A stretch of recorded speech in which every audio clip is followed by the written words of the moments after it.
Okay, making a quick video here. Just wanted to kind of talk about, so I made changes to the almighty algorithm, the one that you've heard me talk about a lot. I did this last year was when I started with this algorithm, where basically what I did was, long story short, I essentially looked at how much does being good at a certain position typically equate to success on that side of the ball, whether it's offensive points per drive or defensive points per drive. And what I typically found was that, a couple surprising things. One, like, oh, pass rush is, maybe not quite as important as I thought. Some other stuff, I made a whole video talking about that over a year ago at this point.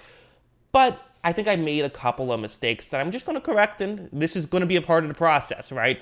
Anyone who creates some sort of algorithm like this, you're going to constantly be, when new information comes out, or just information you weren't privy to comes out, you're just constantly adjusting it. So that's what I'm doing here. So the main adjustment I did was, I think I gave too much credit to running backs during my past evaluation. Because what I found with running backs was typically, when I did it, I didn't really know how to do running backs. Running backs is hard, right? Because so much of a running back's value is less about what they're actually doing on the field and more about just the threat of a running back. That tends to be a ton of their value. So it's hard to know exactly how much to value them. Typically, what I had done was I originally had a tier 1 running back at 2.5 total wins, but in hindsight, I think that was too much. I've looked at some other studies on this, and it seems like around 1 win tends to be closer to what's accurate there. So what I ended up going with them is I dropped it all the way down to 0.97 wins for a tier 1 running game. That's what I went with. It's a bit arbitrary, and it's always going to be a bit arbitrary, I think, with running backs. You're never going to get that perfect, but like I always say with this stuff, it's not designed to be absolutely perfect. What it's designed to do is get you closer in the ballpark to what we typically are. So I think that's what it's going to do. There's another thing that I noticed, which was when you look at overall points, it seemed like offense is about 57% of football, where offense accounts for 57% of points, defense counts for the, defense and special teams count for the other side of it. But I had it at 68% of points swayed, whether that's, again, points added or points taken off the board. It's usually a slight upgrade for offense, or offense is slightly more important, at 57%.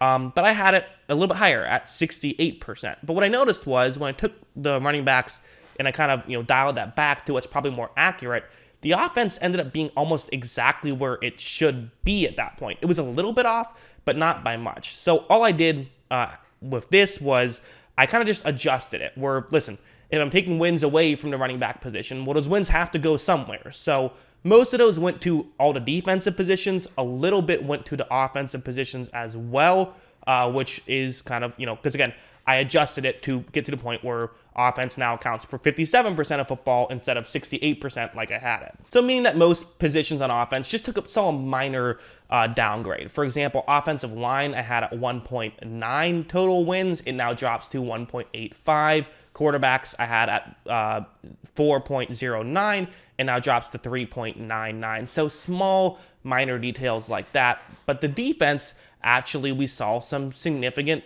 jumps. So, for example, run defense, I now have at 1.8, whereas previously I had it at just 127. So we're seeing over half a win jump there.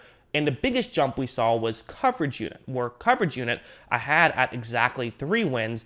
It's now jumped up to 4.26 wins, which makes it the most important category out of any category in terms of coverages. So coverage unit, most important category, which at first surprised me because everything I believe about football a week ago is the most important thing about football is the passing game. The second most important thing about football is defending the passing game.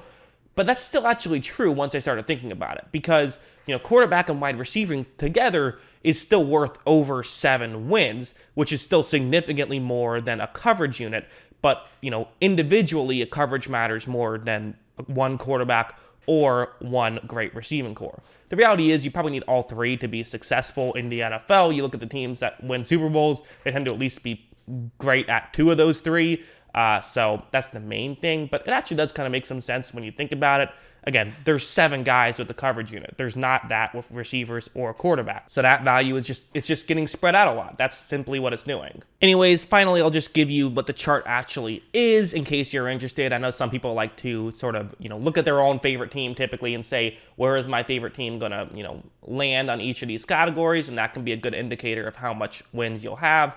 Again, doing that is always difficult because, just predicting where your team is going to end up tends to be pretty difficult. But doing this almost always will get you within around a win of where you're at. Not always. There's always some exceptions, like the Steelers seemingly always will get higher than this, something like this. So potentially them, as in their team that seems to overperform the algorithm. But part of that is coaching. Coaching isn't, coaching has no impact here. So that's always an aspect. But again, if you want to see, this data, you can check that out. But yeah, that's all I have for you. If you're a fan of this channel, you're gonna be hearing about this algorithm a lot during the the rankings, because I talk about this stuff a lot when I do my previews. It's not a perfect science, it's not an exact science, but I think it's pretty good. Again, this tends to get you closer in the ballpark than just arbitrarily putting numbers there. At least there's some math involved. So yeah. Anyways, hope you guys enjoyed this video. Let me know what you think in the comments below.